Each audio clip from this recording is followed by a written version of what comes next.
Alright. Before you guys try to assassinate me, let me at least try to defend myself. Fishman Island is good, but not in every aspect. Now, for the purpose of this video, we're going to break it down into two factors, alright? Entertainment factor and story factor. Now, in terms of entertainment factor, not that great, right? All the entertainment in Fishman Island comes from the last 20% of the arc, but the fight is so good that I have to give Fishman Island a 6 for that. It exemplifies the perfect Straw Hat fight. Basically, in one of my previous videos, I did say that the Straw Hats feel like it's becoming Luffy and Zoro, and the rest are all background characters. This fight, however, felt more like everyone was there to fight, and that was amazing, right?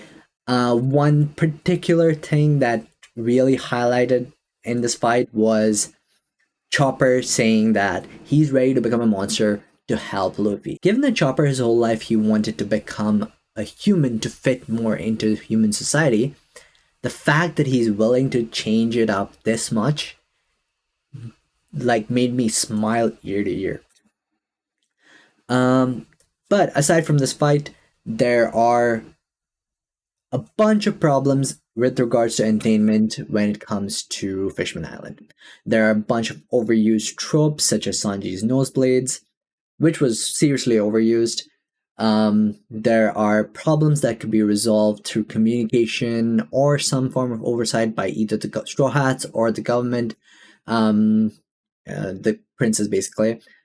And there was not really much to do. There was a lot of sitting around doing nothing in the arc, and that for that purpose, I say the entertainment factor, the entire Fishman Island comes at a 5 or 6.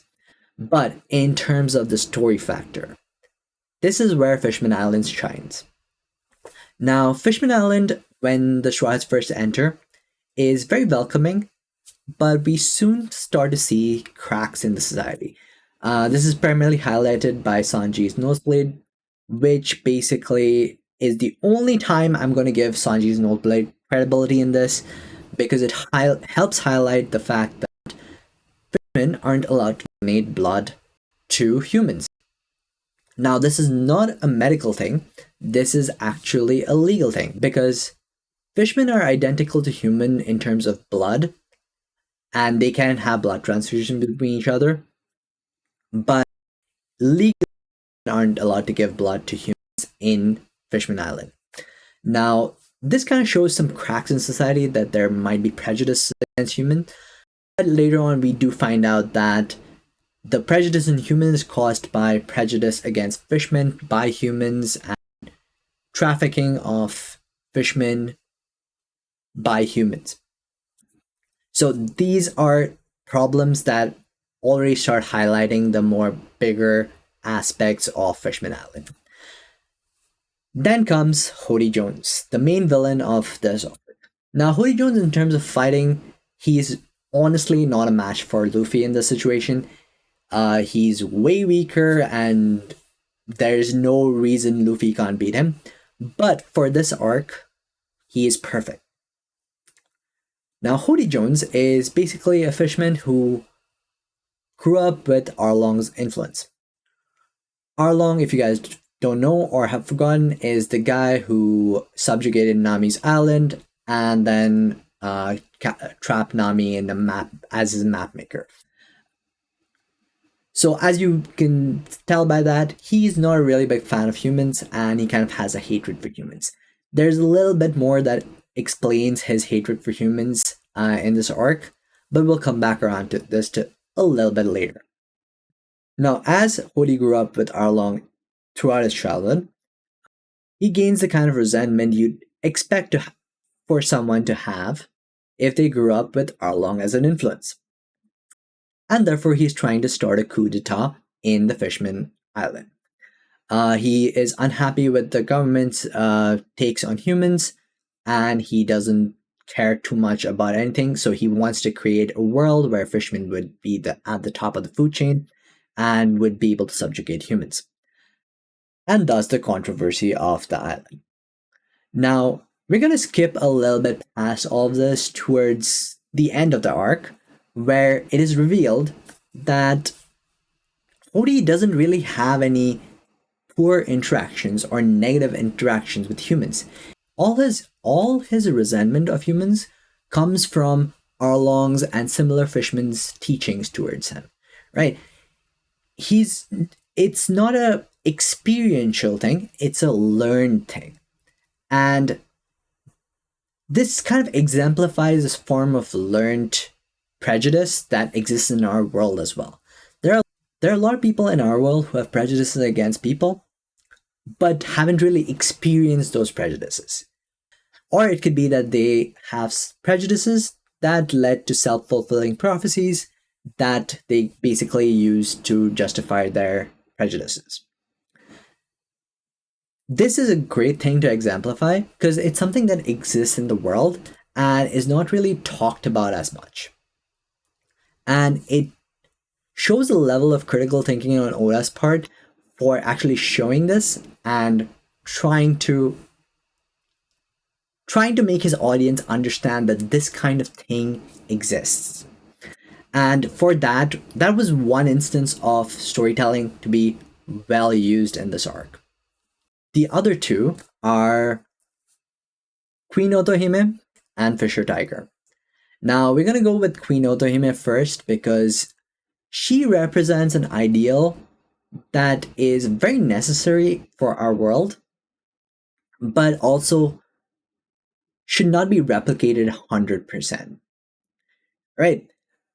Her ideal is that you should not hold malice towards anyone.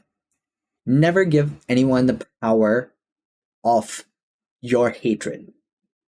This is a very important lesson, as soon as you give someone the power of your hatred, automatically what it does is you start doing things outside of your normal scope for this person. Technically, you're giving this person that power. There are some genuinely heinous things in this world, and it is okay to hate them. But you should, whenever possible, not give anyone the power of your hatred. It is a really it harms you more than it harms them. And that is something that Queen Otohime provides. The reason I say it's not completely 100% is because Queen Otohime takes this ideal to a very high level where she forgives celestial dragons as well as other humans, as well as her own murder at the end, which turns out to be Hody, not a human, as they say. It's really hard to actually replicate that level of forgiveness, but it is an ideal that everyone should strive to. Not every ideal needs to be met, but it is an ideal that you need to strive for. The second one is even more important, and that's Fisher Tiger. Now, the reason I say Fisher Tiger's ideal is a lot more important is because it has real world repercussions. Fisher Tiger was basically a slave to the Celestial Dragons. Once he freed himself, he went back and freed more slaves from the Celestial Dragons. And admittedly, this man is strong, but even the strongest men have weaknesses. There was a situation towards the end of Fishman Island where Fisher Tiger basically saved Koala and gave her back to her mom. But the people of that land basically contacted the Marines, and Fisher Tiger got seriously injured. To save Fisher Tiger, the Fishman basically hijacked a Marine ship, and he needed a blood transfusion to survive. But he chose not to take the blood, primarily because any blood on a Marine ship would have to be a human's blood, and he did not want that entering his body. He shows in this moment that he does hold a huge prejudice against humans. He does not like them. But the fact that he delivered Koala, the fact that he eventually states that he doesn't want to pass on that hatred to the next generation is amazing. It's a beautiful quality to have. The fact that your resentment you can curtail it so that it doesn't affect others' opinions. It is important for everyone to form opinions based on experience, right? If someone has wronged you, you are allowed to form an opinion on that. Whether your opinion is correct or not, that's not up for me to decide. It is an opinion in the end. But experiential opinion forming is more important than learning an opinion. And Fisher Tiger completely understands this. And this is something that he has made me realize as well. That someone just stating an opinion to you doesn't make that opinion right. Right? And but the fact is, not everyone knows this.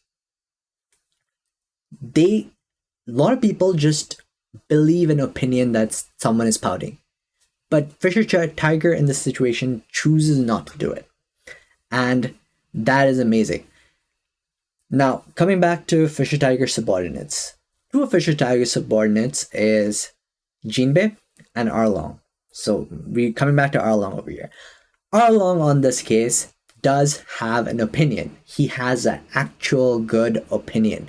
Like, people have wronged Arlong, right? They've hurt Fisher Tiger. They have definitely wronged Arlong in this situation, right? So his opinion, no matter how twisted it is correct. He has a prejudice for a reason. His prejudice is experienced. Jinbei takes the opposite side. He understands Fisher Tiger's idea of malice, like not spreading malice, and he moves forward with that. So that makes Jinbei and Arlong very different. And that makes Arlong's influence on Hody Jones understandable. Like, he chose not to believe in Fisher Tiger's idea. Alright? Which I kind of feel bad for it. It's the one thing that Fisher Tiger literally told him not to do. But I can see where he's forming his opinions. And he has a duty to look after the next generation. Alright? That's how he thought he could do it. Jinbei thought another way. So there are different opinions on both sides. Arlong's was more harmful. Jinbei's was a better route nonetheless. Honestly, these two characters, Queen Otohime and Fisher Tiger, they are extremely valuable characters in terms of storytelling. Primarily because a lot of people, myself included, look towards stories not just for like a fun time, but sometimes just to learn kind of important lessons. Some people dig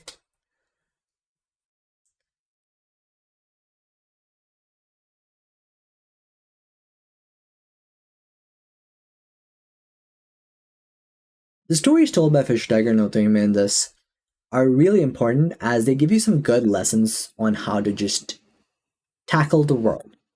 I have personally found that stories help me realize certain things about my life that I would not have realized without them.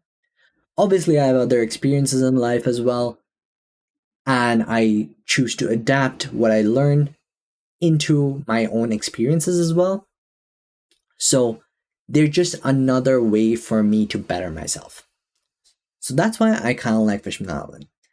That's about it. I hope you guys liked the video. If you did, consider leaving a like down below and subscribing to the channel. We're going to do more stuff like this. Let me know down below in the comment, was I able to change your mind? If I wasn't, that's still good. That's still all great. And I'll see you guys in the next one.